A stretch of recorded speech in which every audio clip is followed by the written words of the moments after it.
이재명 대통령이 취임하고 첫 주말을 엊그제 맞았습니다. 취임 첫 주말 일단은 지친 몸과 마음 아무 일도 안 하고 일단 쉬었을 것 같은데 어떻습니까, 허주연 변호사님? 대선 레이스가 굉장히 힘들었던 만큼 좀 쉬는 주말을 보냈을까 싶기도 한데 그렇지 않았다고 어머나. 합니다. 당 대표 시절 함께 일했던 지도부 24명을 초청을 해서 만찬을 가진 건데요. 진짜요? 보통 역대 대통령들이 취임 직후에 첫 주말을 공식 일정보다는 휴식을 통해서 보내는 것과는 좀 다른 모습이었습니다. 전현직 지도부들을 모두 추대를 한 건데요. 네. 보통 한 달 정도 지나야 여당 지도부와 이렇게 만나는데 이것 역시도 좀 시기적으로 빠른 편이거든요. 빠르네요. 그런데 분위기는 참석자들이 전하는 분위기도 그렇고 이 여러 가지 진행 상황, 뭐 의전 같은 것들을 봐도 그렇고 굉장히 자유롭고 격이 없고 소탈한 그런 분위기였던 것 같아요. 네. 만찬 당시 이재명 대통령 양 옆에 앉은 사람이 차기 당대표 출마가 유력한 박찬대 원내대표 그리고 정청래 의원이 자리를 했는데 네. 사실 요 의전 모습이네요, 이게. 네. 그렇습니다. 사실 의전 서열대로라고 하면 김민석 국무총리 후보자가 앉아야 되는 게 맞는데 격식을 따지지 않는 자유로운 분위기여서 저렇게 자유롭게 앉았던 것이 아니냐 뭐 이런 분석들이 나오고 있고요.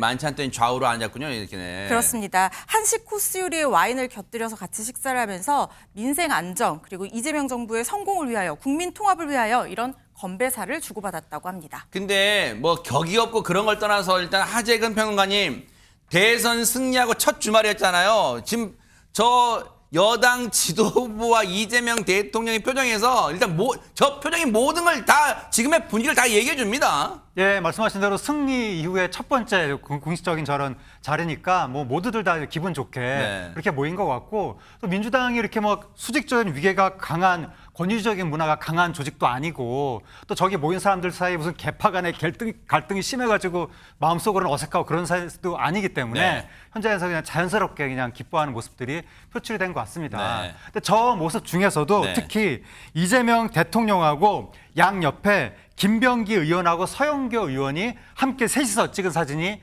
화제가 됐는데 요 모습이네요. 손을 한 짝씩 잡고 있습니다. 네. 저 어떻게 된 거냐면 저 두 사람이 차기 원내대표 후보자들인 거예요. 아, 그래요? 그래서 이재명 대통령이 공정하고 공평해야 된다라고 하면서 한쪽씩 잡고 사진을 찍자 그렇게 제안해서 저 사진이 나왔다고 합니다. 야, 근데 이 모습도 그렇고 저는 또 이채로운 게 유인경 평론가님 앞서 단체 사진 지도부와 단체 사진 찍은 다음에 한 사람이 옆에 와서 요즘 SNS를 잘하는 이재명 대통령이다 보니까 요즘 보세요. 자기 SNS에 딱 올리려면 투샷 대통령하고 찍은 것만 있어야 되니까 옆에 한 사람이 또 안 깨가지고 뭐 정청래 의원부터 해가지고 보세요. 딱 이렇게 역시 SNS를 잘 아는 대통령답습니다. 딱 SNS에 올릴 수 있게 해줬어요 지금. 그러니까요.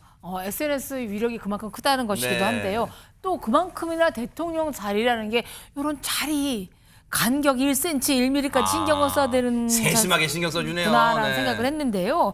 13일날 이제 민주당의 원내대표가 정해지잖아요. 그러니까 이게 맞붙은 두 분은 이번 주 더구나 금요일이네요. 네. 남성과 또 여성의 대결을 기도해서 굉장히 이재명 대통령이 어떤 분에게 조금이라도 마음의 기울기가 있는가. 그래서 이제 서영교 의원이 약간 기울었어요. 몸을 이재명 대통령처럼.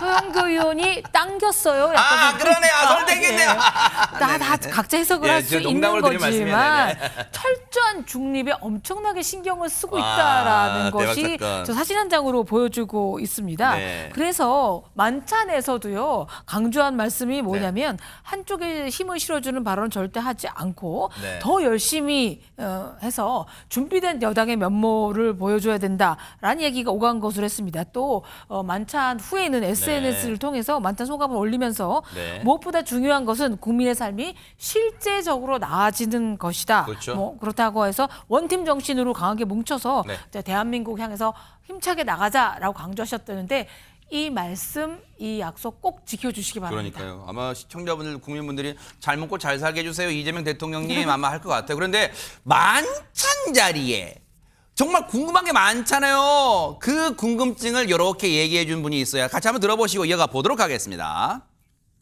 메뉴는 뭐였습니까? 된장국 9국 그리고 갈비 몇 점, 옥동구이 저희가 정원에서 이제 관저 안으로 들어가기 전에 각각 이제 대통령께서 이제 투샷씩 이렇게 저희 사진을 다 찍어주셨어요. 단체 사진도 찍었지만, 근데 다들 그래도 김민석 총리 내정자나 정청래 전 최고도 이게 참 오래된 베테랑 정치인들인데도 불구하고 되게 어색하게 찍으신 거예요. 어색해하더라고요. 그래서 그렇게 대통령으로서 이재명은 처음 만났으니까. 좀 차이가 네. 있더라고요. 그날 다 투샷이었고 쓰리샷이 딱 하나가 있었어요. 원내대표 후보 두 분을 이제 왼쪽 오른쪽 그래서 아하. 정말 이재명 대통령께서 정말 공정하게 보이려고 엄청나게 애를 쓰셨어요. 서영교 의원한테 이번에 반드시 원내대표 당선되기 바란다 이렇게 이제 발언하셨거든요. 그리고 그 앞에 김병기 의원은 이번에 원내대표 꼭 당선되길 바란다. 똑같은 말을. 그런데 그게 반드시가 빠졌어요. 그래가지고 다시 해서 사람들이 지적하니까 김병기 의원도 반드시 당선되길 바란다. 와, 진짜 그 부사어 반드시 그거 하나 뺐으니까 다시 정정하고 그 정도로 지금 공평하게 신경을 쓰는 이재명 대통령의 모습도 볼 수가 있는데, 근데 이렇게 화기애애한 모습만 찍힌 게 아니라 이 같은 장소 찍힌 이 사진 때문에 지금 여러 말들이 나오고 있답니다. 박선배 변호사님. 논란의 중심에 선 사진이 있습니다. 이 박홍근 의원도 SNS에 이날 촬영한 사진을 올렸는데 여기에 인공 수영장의 모습이 눈에 띄었습니다. 이 사진을 보면 이게 뭐예요, 정자가 이게? 놓인 풀밭에 파란색 타일로 마감된 직사각형 형태의 긴 수조가 눈에 들어옵니다. 주변에는 대리석 재질의 석재로 둘러싸여 있는데 수조 내부에는 물도 들어가 있습니다. 점점 깊은 물로 들어가는 형태인데 박 의원에 따르면 길이가 5m에 불과하고 물의 깊이도 가장 깊은 곳이 성인 무릎 정도 높이에 불과해서 당시 만찬 참석자들끼리 개 수영장 아니냐는 관측이 오고 갔다고 합니다. 실제로 윤 전 대통령은 관저에서 강아지 6마리, 고양이 5마리와 함께 생활했습니다. 개 수영장일 것이다. 이런 의혹이 제기되고 있는데 사실 저 정도 저 수영장 다시 한번 보죠. 왜냐하면 여러분들 이 물놀이공원 이 테마파크 그런 데 많이 가보시잖아요. 유명한 물놀이공원 많으니까 워터파크 이런 데. 근데 그런 데 가면 이제 요만한 유아들 노는 데는 저 정도보다 더 낮을 수도 있고 수심이. 저 정도는 성인들이 들어갈 높이는 아니잖아요. 들어가봐야 한 종아리나 탈까 물이 그죠? 그 정도니까 저거는 성인들이 놀 수영장은 아닐 것 같다는 생각은 막 퍼뜩 드는데 물론 갈수록 수심이 좀 깊어지죠. 지금 보세요. 사진이 갈수록 앞방향으로 갈수록 수심이 깊어지는 형태로 지금 돼 있어요. 그런데 자 이게 개 수영장이란 의혹이 제기되는 걸 따져보기 전에 하나 딱 짚어보고 싶은 게 박선배 변호사님. 저기가 그래도 대통령 관저 내부 시설물이잖아요. 여당 의원이라고는 하지만 대통령 초대받은 지도부 중에 한 명인 박홍근 의원, 여당 의원이 올렸다지만 대통령 관저 내부 시설물 저거 막 올려도 되는 거예요, 일단? 사실 대통령 관저는 건물 내부이든 건물 외부 풀밭이든 보안 시설일 가능성이 상당히 높습니다. 사전에 경호처장이 지정해 두었을 가능성이 상당히 높은데 이러한 사진을 찍어서 공개하는 행위는 군사시설보호법 위반의 소지가 있습니다. 그렇지만 아직까지는 처벌된다고 단언하기는 어렵습니다. 그 이유가 실제 군사시설보호법 위반으로 입건된다고 하더라도 이 촬영된 사진의 내용이나 공익성, 나아가서 이 보안시설이 명확히 드러났는지 여부에 따라서 위법성이 없다는 판단에 이르는 경우도 있습니다. 아직까지 단언하지는 못하지만 문제의 소지가 있음은 분명합니다. 박홍근 의원은 아마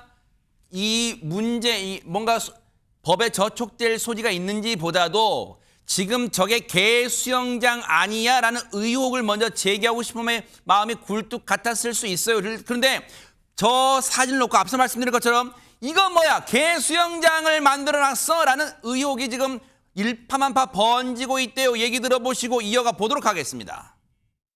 한남동 그 관저를 처음 가봤잖아요. 관저 건물이 있더라고요. 건물 뒤편으로 정원이 있습니다. 그 정원에 작은 그걸 수영장이라고 해야 되는지 모르겠는데 크다면 큰 수영장이고요. 근데 그걸 조그맣게 아주 축소해 놓은 얕은 그런 것이 있었습니다. 그러니까 제가 이게 뭘까 이렇게 봤습니다. 이게 뭘까? 이게 얕은데 모양은 똑같은데 수영장하고 쓸모가 그렇게밖에 없을 것 같긴 해요. 개가 쓴 걸로 보이더라고요. 왜냐하면은 저 깊이가 2단으로 돼 있는데 저 멀리 보이는 쪽은 한 30cm 정도 깊이고 이쪽은 한 50에서 1m 정도 무릎 조금 하고 저기는 사람이 쓸 수 있는 수영장은 일단 아니고 욕조 개념처럼 적잖아요. 전에 대통령실에서 조경용으로 했다는데 조경용으로는 저렇게 안 하거든요.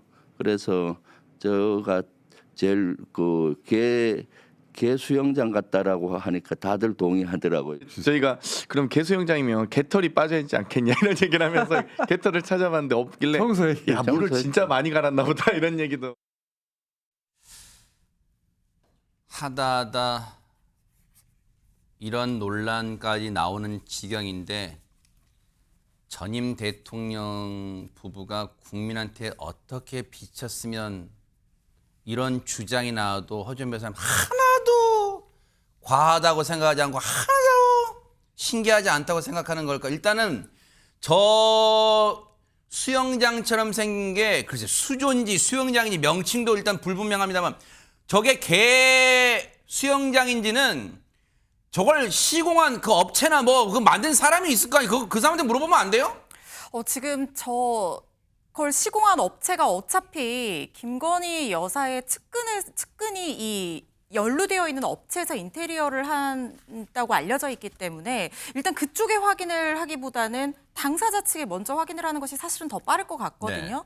근데 윤 전 대통령 측에서 지금 해명을 하는 건 뭐냐면은 외빈이 방문을 할 때가 있고 야외 행사를 할 때 좀 보기 좋게 만들어 놓는 시설이 필요하다는 거예요. 그러니까 일종의 조경시설, 수경시설로 만들어 놓은 거다 이렇게 해명을 하고 있는 상황인데 그런데 민주당 측에서는 더 의혹을 제기를 하는 부분이 뭐냐면 사실 윤 전 대통령 부부가 대통령일 당시에 머무르던 동안 수돗물을 좀 과도하게 썼다 이런 얘기들이 나왔었어요. 네. 그리고 심지어 파면 선고 뒤에 일주일 동안 사용한 수돗물 양이 무려 220톤이 넘는데 이걸 어디에 썼냐? 그럼 저 수영장에 물을 넣었다 뺐다 하는 과정에서 쓴 게 아니냐 이런 의혹을 제기를 하고 있는 상황이고 거기다가 더불어서 고가의 캣타워라든가 욕조 같은 것들을 혈세로 사들였을 가능성까지도 지금 민주당 측에서 제기를 하면서 이게 국고 횡령이 아니냐 이런 얘기까지 나오고 있는 상황입니다.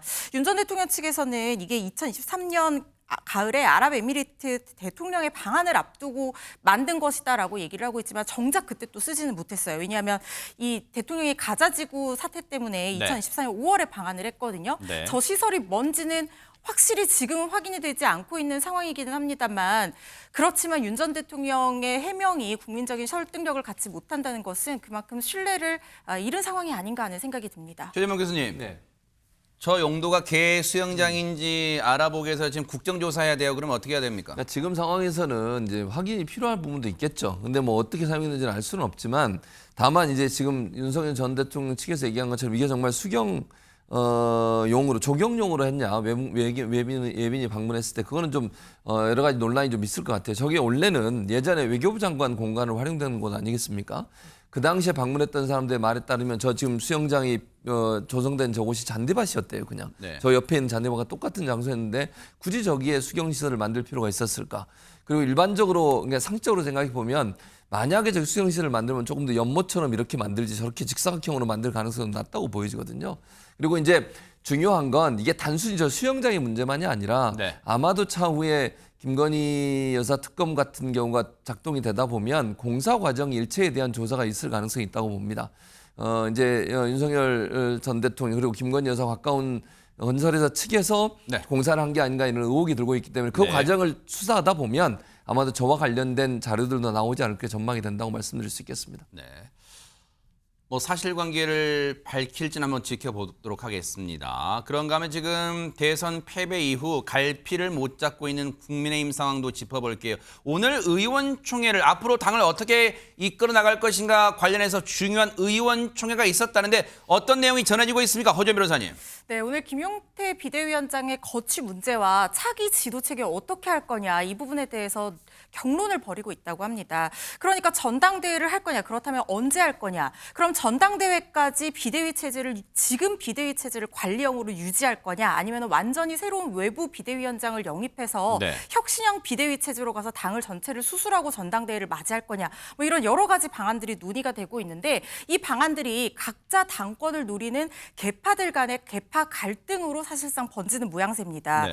지난 의총 때 결론을 내리지 못했던 부분이 김용태 비대위원장 거취 문제였고 또 향후 지도 체계에 대한 논의였잖아요. 지금 당 비대위원 전원이 사퇴를 사퇴를 했고 김 비대위원장이 지금 혼자 남아 있는 상황인데 본인 거취에 대해서 여러 의견 듣고 있다라고 하면서 사퇴 의사는 표명을 안 했었거든요. 네. 그런데 오늘 김 위원장이 당대표 선출을 위한 전당대회를 9월 초까지 치를 수 있도록 준비를 하겠다 이렇게 밝혔고요. 네. 그리고 5개의 개혁안도 내놨는데 주로 이 대선 패배 원인으로 꼽히는 후보 교체 파동에 관한 당무감사 그리고 윤석열 전 대통령 탄핵 반대 당론 무효화 추진 이런 내용들로 구성이 되어 있었습니다. 지금 보세요. 5가지를 이 혁신 공약 5가지 내놨어요. 윤석열 전 대통령 탄핵 반대 당론을 무효화하겠다. 그리고 두 번째가 이거 지금 두 번째와 세 번째가 지금 상당히 지금 뜨거운 감자예요. 대선 후보 교체 당시 여러분 다 아시죠? 김문수, 한덕수 그 단일화 과정에 정말 희대의 코미디 같은 상황이 펼쳐진 거 그걸 진상 규명하겠다는 거예요.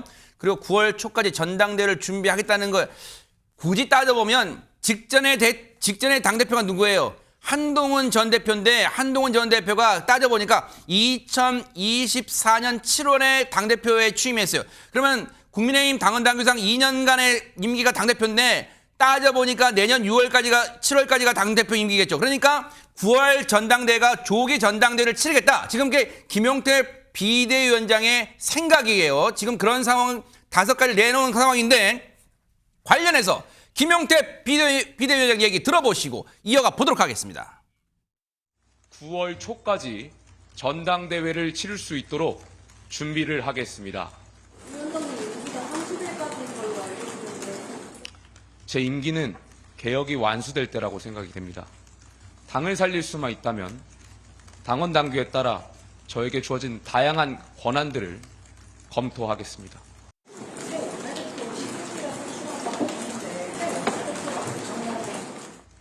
원내대표는 의총에서 선출되는 분이시죠. 교섭단체 장으로서의 역할이 있는 것이고요. 비상대책위원장은 당원당규에 따라 전국위원회에서 의결을 받은 사람입니다. 누가 더 정당성이 있는지는 기자님께서 생각해 보시면 될 것 같습니다. 지금 저 얘기는 지금 권성동 원내대표는 사퇴했잖아요. 그리고 국민의힘은 원내대표를 다음 주에 뽑기로 돼 있어요. 그러면 이 국민의힘 당헌당규상 새 원내대표가 비대위원장을 지명할 권리가 있어요. 그래서 지금 그래서 아까 기자 질문에도 새 원내대표가 뭔가 새로운 체제에 대한 어떤 권한이 있는 거 아니에요? 라고 애둘러 얘기하니까 무슨 소리예요? 난 그냥 안문을 할 거예요. 지금 그런 얘기를 하고 있는 거예요. 김용태 비대위원장은 친윤계가 반발할 것 같습니다. 박성배 변호사님. 바로 권영세 전 비대위원장이 어제 SNS에 글을 올렸습니다. 그 글 내용을 보면 단일화 과정의 진상 규명을 하겠다고 하는데 환영한다. 다만 처음부터 부당 단일화로 규정하는 것은 앞으로 있을 진상 규명 절차의 중립성을 의심케 하는 매우 잘못된 표현이라고 주장했습니다. 나아가서 단일화 과정의 적법성은 법원도 분명하게 인정했다고 첨언했습니다. 그거는 이제 앞으로 이제 당무감사 통해서 밝혀내보겠다니까 지켜볼 일이고 지금 9월 전당대회를 치르겠다는 이 김용태 비대위원장의 생각에 대해서 당내 국민의힘 내에 또 다른 젊은 의원인 이 사람이 이런 목소리를 냈습니다. 들어보시고 이어가 보도록 하겠습니다. 9월 초 전당대회는 저는 여기에 대해서는 좀 반대입니다. 지금 그 소위 말해서 친윤 친한 갈등이 굉장히 격화되어 있는 상황이고 우리가 대통령 경선을 불과 한 달 전에 마무리하고 치르지 않았습니까? 예. 그러면 이제 한 3, 4개월 정도 이후에 또다시 경선을 치르게 되는 건데 그러네요. 당내 경선이라고 하는 것이 장점도 있지만 단점이 있는 것이 계파 간의 갈등이 심화된다는 점이거든요. 근데 아직까지 우리가 그 당내에 소위 말하는 계파가 완벽하게 화학적 결합이 이루어지지 않은 상황 속에서 또다시 경선을 치르게 되면 당내 반목이 심해질 가능성이 좀 있다고 봅니다. 굳이 분류를 하면 김재섭 의원은 이 소장파면서 중도 성향으로 분류가 돼요. 각종 언론에서는. 개파색이었다는 거죠. 그런데 하재근 평론가님, 이 9월 전당대회에 대해서 친한동훈계에서는 어떤 입장입니까, 그러면? 친한계에서는 뭔가 환영하는 듯한 메시지를 내고 있는데 친한계로 분류되는 박정화 의원이 어제 SNS에 글을 올렸습니다. 네. 뭐라고 올렸냐면 젊은 비대위원장의 고뇌를 응원한다. 당이 신뢰를 회복하기 위한 최소한의 몸부림이고 쇄신의 발걸음이다. 이제는 깨치고 나갈 때다. 오랜만에 한여름날 소나기 같은 청량함을 느낀다. 이제는 깨치고 나가야 그래야만 끝내 이길 수 있다. 이런 식으로 굉장히 막 환영한다는 듯이 글을 네. 올렸습니다. 왠지 친한계에서는 이번 대선 기간 동안 나홀로 선거 유세를 했던 한동훈 전 대표의 인기, 위력을 실감했기 때문에 빨리 전당대회 가지고 뭔가 당권을 쥐고 싶은 마음이 있는 걸까요? 관련해서 김용태 비대위원장이 오늘 의원총회 좀 전에 2시 시작했거든요. 그때도 강경한 입장을 내비쳤습니다. 들어보시고 이어가 보도록 하겠습니다. 어제 개혁안에 대해 다양한 의견이 있고 심지어는 제 개인 신상에 대한 비난이 있다는 것도 잘 알고 있습니다. 제가 여기 계신 의원분들 중에 나이로는 막내지만 비상대책위원장이라는 지도자답게 의원님들의 다양한 생각을 품고 희망을 녹여내겠습니다. 보수는 품격입니다. 품격 있게 개혁을 추진해 나가겠습니다. 이승철 씨 노래 가사 중에 어리다고 놀리지 마. 그럼 난 지금 당대표야. 비상대책위원장이 당대표랑 똑같은 거야. 지금 그러고 있습니다. 지금. 김용태 비상대책위원장이 1990년생이에요. MZ세대도 아니고 알파 세대의 나이입니다. 되게 뭐 정치에서야 뭐 의원 선수나 밥그릇으로 하지만 네. 젊은 피를 수혈해서 행복은 성적순이 아니듯이 그 정치도 나이 순이 아니다를 강조하고 싶은 모양인데 네. 결국 국민의힘 당원들의 마음이 다 합쳐져야 되는 거기 때문에 네. 누가 당신과 민심을 얻느냐에 달려있는 것 같습니다. 네. 의총장은 여러분 아시는 것처럼 의총이 시작되면 문이 굳게 닫히고 앞에 당직자들 지키고 있잖아요. 그런데 지금 의총장을 드나든 의원들 통해서 조금 엿볼 수 있는 것 같아요. 분위기를 들어보시고 이어가 보도록 하겠습니다. 당대표 선거를 빨리 하는 게 좋겠다는 게 더 많은 이야기들은 파급적이면 하여간 빠르게 진행하는 게 좋겠다. 저도 그걸 주장하는 사람이니까 사퇴해야 된다는 사람도 있고 여기 원내대표 선거가 있잖아요. 원내대표 끝나서 그때 다시 재심을 합시다.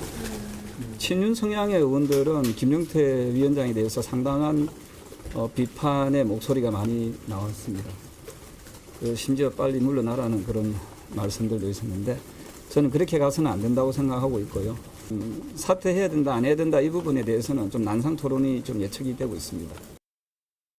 앞서 보신 것처럼 이재명 대통령 이제 취임 이후 여당 지도부와 대통령실은 이제 아주 허니문 아주 찰떡궁합으로 좋은 관계를 유지하고 지금 국정을 어떻게 이끌어야 할까 지금 고심하고 있는데 야당 패배한 야당 입장에서는 근데 최재봉 교수님 네. 물론 외부에서 볼 때는 지금 또 이렇게 뭔가 지금 이 내부의 내용 겪고 있냐 하겠지만 국민의힘이 거듭나려면 이 과정은 필수 불가결할 수는 있을 것 같아요 지금. 근데 이제 문제는 뭐냐면 물론 변화를 위해서 이 과정이 필요하긴 한데 이게 계파 싸움이 너무 깊어진다는 문제가 있습니다. 그러니까 각자의 이해관계가 정말로 아무런 사심 없이 국민의힘이 잘 되게 하기 위한 그런 노력으로 접근한 문제가 없을 수 있죠. 근데 지금 다 들으시지만 친윤계, 친한계 이렇게 나눠져 가지고 싸우고 있어요 지금. 심지어 김문수 전 후보 파도 있어요. 이렇게 나눠져 있다 보니까 서로의 이해관계 때문에 싸우는 거예요. 이러니까 이게 해결이 안 된다고 저는 봅니다. 오늘도 제가 볼 때는 결론을 내기 어려울 거라고 봐요.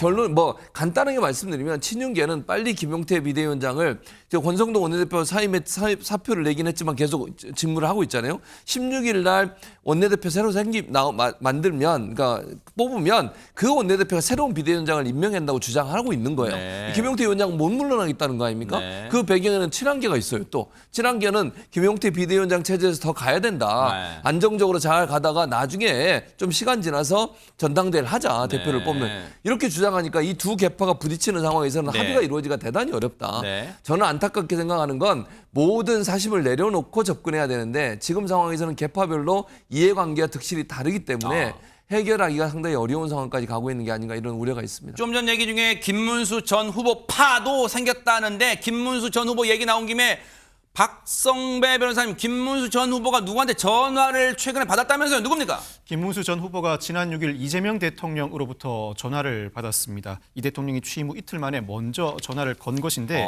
양측의 통화도 이번이 처음입니다. 그래요? 통화는 1분 남짓 진행됐고 이 대통령은 김 전 후보의 건강과 배우자에 대한 안부를 물었다고 합니다. 이에 대해서 김 전 후보는 축하와 감사의 뜻을 전하면서 화답을 한 것으로 알려져 있는데 안부 외에 정치 현안과 관련한 대화는 없었던 것으로 알려지고 있습니다. 안부를 물었다. 전화를 아예 안 하는 것보다 나은데 안부를 묻고 진짜 안부만 묻고 끝났을까요? 최재범 교수님. 아니 뭐 일단 지금 상황에서는 안보의 깊은 얘기를 나누기는 어려울 거예요. 왜냐하면 그리고 김문수 후보 같은 경우는 지금 뭐 국민의힘의 직책을 맡고 있는 건 아니잖아요. 그러니까 예전에 경쟁자로 있었던 분들에 대해서 저런 표현을 쓰고 저렇게 전화를 하는 것은 통합의 메시지를 전달하는 데 의미가 있다고 생각합니다. 네. 공개된 것 중에 하나가 뭐냐면 취임 당일날 네. 이준석 전 대표 그리고 권영국 전 후보도 전화를 했다는 거예요. 네. 그러니까 함께 경쟁을 했던 분들한테 전화해서 고생 많으셨습니다. 어쨌든 선의 경쟁을 잘 띄워줬고 결론이 나왔으니까 이제 통합의 메시지로 가겠다고 하는 이재명 대통령의 의지와 의중이 들어있는 게 아닌가 이런 생각이 듭니다. 김문수 전 후보 얘기 나온 김에 허주연 변호사님, 김문수 전 후보 포착된 사진 한 장 놓고 지금 말들이 뭐 영상 놓고 말들이 많다면서 뭡니까? 김문수 전 후보가 서초역 7번 출구에서 목격이 됐거든요. 그런데 서초역 7번 출구는 뭘로 상징하는 곳이냐면 비상계엄의 정당성을 주장하는 윤어게인 집회가 열리는 곳으로 굉장히 그래요? 유명한 곳이죠. 거기 참석한 거예요 그러면? 그건 아닙니다. 지나가는 길이었다고 하는데 이게 굉장히 주목을 받는 이유는 뭐냐면 병원에 가기 위해서 지나가는 길인데 자택에서 낙성대역에서 서초역에 들러서 여기서 마을버스를 타고 갔다는 거예요. 네. 그런데 이 행로가 과연 빨리 병원에 가는 길이 맞느냐, 그렇다면 뭔가 정치적인 의도를 가지고 여기 모습을 드러낸 것이 아니냐, 이런 얘기들이 나오고 있는 겁니다. 아니 근데 하재근 평론가님, 저도 제 영상 유심히 봤는데 처음에는 이 무슨 피켓을 둔 줄 알았어요. 왜냐면 근데 차창 버스 창문에 반사된 그 집회하신 분이 한 게 반사됐더라고요, 진짜. 네, 네. 정말 절묘하게 네. 손들은 딱 그 부분에 네. 유리창이 있어가지고 그러니까요. 태극기 뭐 이런 게 이제 반사가 된 건데 네. 이제 그 김문수 전 후보가 마을버스를 타고 가면서 그 집회장 앞에서 네. 창문을 열고 이렇게 손을 흔들거나 뭐 네. V자를 그리거나 이렇게 했던 것 같습니다. 네. 또 집회 참여자들이 상당히 고무가 됐던 것 같고 네. 저마다 SNS에 영상이나 사진을 올리면서 네. 뭐라고 썼냐면 뭐 7일자 윤석열 어게인 서초 집회에 버스 타고 나타난 김문수 형님, 아직 문수 형님께서는 이 싸움을 포기한 게 아니다. 직접 오셔서 사기를 팍팍 올려주고 가신다. 이런 네. 식으로 올렸고 네. 또 다른 네티즌은 서초 집회 김문수 후보님 등장, 역시 통합의 아이콘, 모두를 안고 가실 분. 네. 이런 식으로 이렇게 상당히 고무된 듯이 글을 올렸는데 네. 김 전 후보 측에서는 집회에 참석한 것은 아니다라고 선을 그었습니다. 뭐 지인분 병문안 가려던 중이었다고 이제 국민의힘 측은 설명을 했는데 어쨌든 이게 그런 거 있잖아요. 뭐 오얏나무 뭐 가끔 고쳐 쓰지 말고 뭐 그런 말 있잖아요. 뭔가 지금 상황이 이렇다 보니까 행동 하나하나에 온갖 얘기들과 추측들이 난무하는 상황 아닌가 그런 생각해 봅니다.